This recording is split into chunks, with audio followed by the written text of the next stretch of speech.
Hello दोस्तों, आज आपका पीपीटी में मोस्ट मोस्ट वेलकम है।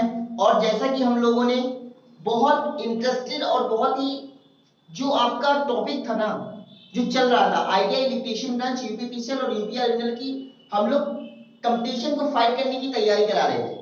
और उसके बाद में हम लोगों ने देखा था कि सबसे बड़ा मैटर क्या है कि बच्चों के जो पढ़ने का तरीका है वो कहीं ना कहीं टोटल क्या है, रॉन्ग जा रहा है। बच्चे को वो इस समय पढ़ना चाहिए जो हमेशा पेपर में आता है, क्योंकि हम उसके पीछे भागेंगे जो हम लोगों को नहीं आता पेपर में तो हम लोग उलझ के रह जाएंगे। उन्हीं क्वेश्चनों में जो नहीं आते हैं हमें वो क्वेश्चन करने हैं जो मोस्टली आते ही आते हैं। तो चलिए दोस्तों, आज हम बैठते हैं उसी जोश और उसी अंदाज के साथ में, और ये जो टॉपिक है बहुत ही इंटरेस्टिंग होने वाला है। तो आप टाइम वेस्ट न करते हुए आज आप देखिए कि आपका टॉपिक क्या है। अब आप समझिएगा, मैं आपको कुछ ऐसे पॉइंट बताने जा रहा हूं, आप अच्छी तरह देखिएगा। 3 पॉइंट ऐसे हैं जो हमेशा आपको जनरली केसेस में मिलते ही रहेंगे। 3 टॉपिक, तो तीनों इनको मोस्ट इंपॉर्टेंट पॉइंट मानिए। आप क्या मानिए? मोस्ट इंपॉर्टेंट, राइट है? कोई दिक्कत? अब आप देखिए मोस्ट इंपॉर्टेंट पॉइंट में आप करेंगे क्या क्या क्या है ऐसा मोस्ट इंपॉर्टेंट पॉइंट। अब आप देखिए क्या है, देखिएगा मेरी बात कि मैंने आपसे कहा जो आपके घर में मीटर लगा होता है, मीटर लगा होता है उसकी रीडिंग हमेशा किस में दी जाती है? किलोवाट घंटा में दी जाती है। किस में दी जाती है बेटा? किलोवाट घंटा में, या केडब्ल्यूएच में दी जाती है। राइट है बेटा? केडब्ल्यूएच में दी जाती है। और किलोवाट घंटा जो है वो किसका मात्रक है? एनर्जी का मात्रक है। किसका मात्रक है बेटा?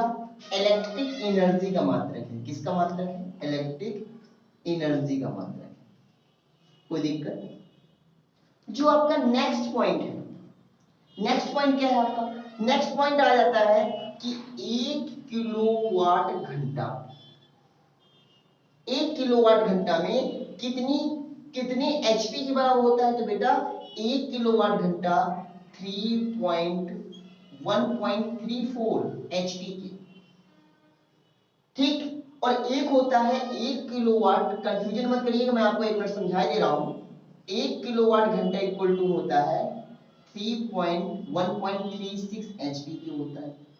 अब सबसे बड़ा कंफ्यूजन क्या आ गया कि 1 एचपी बराबर हमने ये भी बताया, 1 एचपी बराबर मैंने ये भी बताया। 1 किलोवाट बराबर कितने एचपी की होता है और 1 किलोवाट बराबर घंटे बराबर कितने एचपी की होता है, मैंने दोनों बता दी। अब सबसे बड़ा मैटर क्या है, वो स्पष्टली आपको कह के देगा, स्पष्टली आपको स्पष्ट कर देगा कि आपको किस यूनिट में पूछ रहा है, किस पद्धति में ये जानना चाहता है कि वैल्यूएशन आप इस पद्धति में दो, इस सिस्टम में दो। तो सबसे बड़ा मैटर ये होता है क्वेश्चन जैसे आया वैसे हमको आंसर देना है। तो देखिए दोस्तों, ये आपका जो है आपका क्या है बेटा? ब्रिटिश पद्धति में। किस पद्धति में? ये ब्रिटिश प्रणाली में। ठीक है बेटा, अच्छी तरह समझिएगा। और ब्रिटिश प्रणाली, और ये किसमें है? मीट्रिक प्रणाली। कौन सी प्रणाली? मीट्रिक प्रणाली। ओके दोस्तों, समझ में आई ये चीज? ये किस में है? ब्रिटिश में। 1 किलोवाट घंटा एनर्जी का मात्रक है, और ये एचपी ये भी आपका एनर्जी का मात्रक है, लेकिन ये बड़ा मात्रक है। ये कैसा मात्रक है? छोटा मात्रक है। ये हॉर्स पावर, एचपी मींस होता है हॉर्स पावर। और जिनने मेरा नहीं देखा है पावर से रिलेटेड वीडियो, वो डिस्क्रिप्शन बॉक्स में जाकर के पावर से पहले इसको समझने के लिए पावर की पहले पूरा कार्य जान ले कि पावर होता क्या है, पावर है क्या। मैंने आपको सब कुछ लिंक में दे रखा है, राइट है? उसके बाद में आप देख सकते हैं और आपको समझ सकते हैं कि हॉर्स पावर किसकी यूनिट है और वर्क क्या होता है, टाइम क्या होता है। मैंने सब कुछ कह रखा है, क्लियर करके रखा है, राइट दोस्तों? तो अब आप आइए देखिएगा, जो आपको मैं नेक्स्ट टॉपिक कराने वाला हूं वो है आपका voltage divided rule. Voltage divided rule होता क्या है? चलिए आइए दोस्तों, हम लोग अब देखेंगे वोल्टेज डिवाइडेड रूल होता क्या है।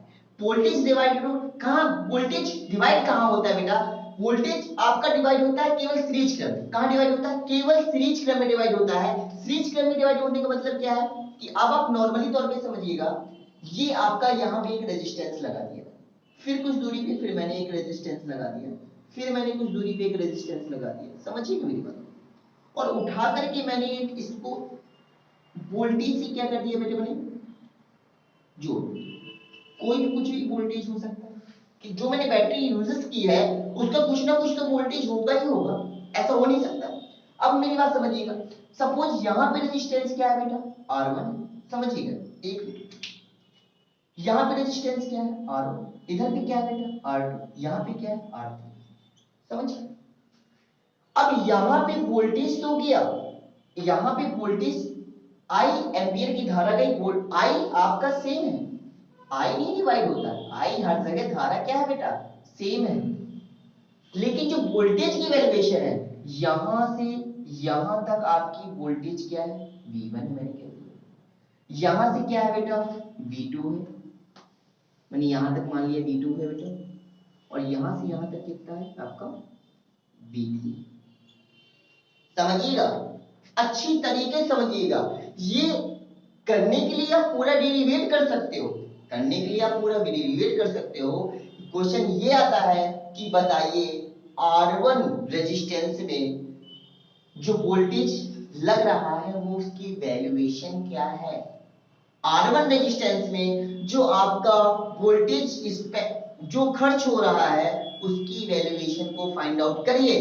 करने के लिए आप डेरिवेशन करोगे, इसका डेरिवेशन लंबा जाएगा, इतना लंबा जाएगा कि हमको डेरिवेशन नहीं करना है, हमको पढ़ना है शॉर्ट ट्रिक, राइट है, ताकि हम लोग का एग्जाम में आने वाले सभी क्वेश्चन क्या हो जाए कंप्लीट हो जाए। तो राइट है, अब आप देखिए कैसे करना है। यदि हमको किसकी निकालनी है बेटा V1 की वैल्यू निकालनी, बहुत अच्छे से नोटिस करिएगा।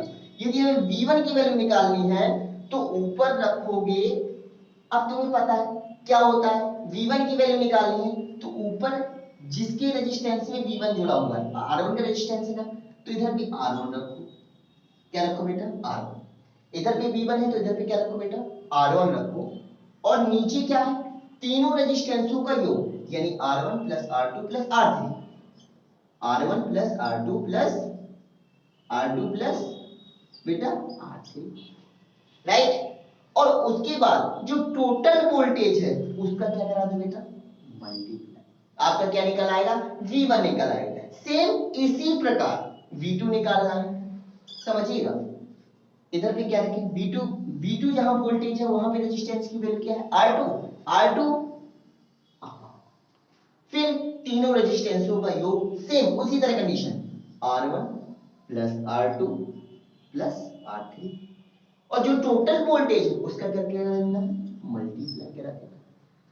करने के लिए आप इसे करोगे दो पन्ने में बेटा आपका डेरिवेशन जाएगा, किसी मतलब का नहीं होगा, आपका टाइम लॉस होगा, इसलिए हम लोग को टाइम नहीं बल्कि टाइम को बचाना है, यही हमारा उद्देश्य है। उसके बाद में आप देखिए V3 की वैल्यू कैसे निकलेगी। V3 की वैल्यू निकालने के लिए R3 रखोगे, V3 में रेजिस्टेंस की वैल्यू क्या है R3, और नीचे रखोगे टोटल रेजिस्टेंस अर्थात R1 plus R2 plus R3, और V का क्या करा दोगे बेटा मल्टीप्लाई करा दोगे, राइट है, V का क्या करा दोगे मल्टीप्लाई करा दोगे। अब कोई पूछे आपसे कि V1 का रेजिस्टेंस क्या है, V1 का वोल्टेज क्या है, तो आप बता दोगे, V2 का वोल्टेज क्या है निकाल के बता दोगे, V3 का निकाल।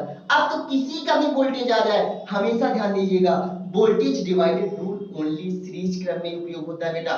वोल्टेज डिवाइडेड रूल किस में यूज होता है, केवल सीरीज में होता है, कभी भी पैरेलल में वोल्टेज डिवाइड नहीं होता है बल्कि धारा डिवाइडेड होती है। क्या होती है बेटा धारा डिवाइडेड होती है, राइट है, ओके थैंक यू।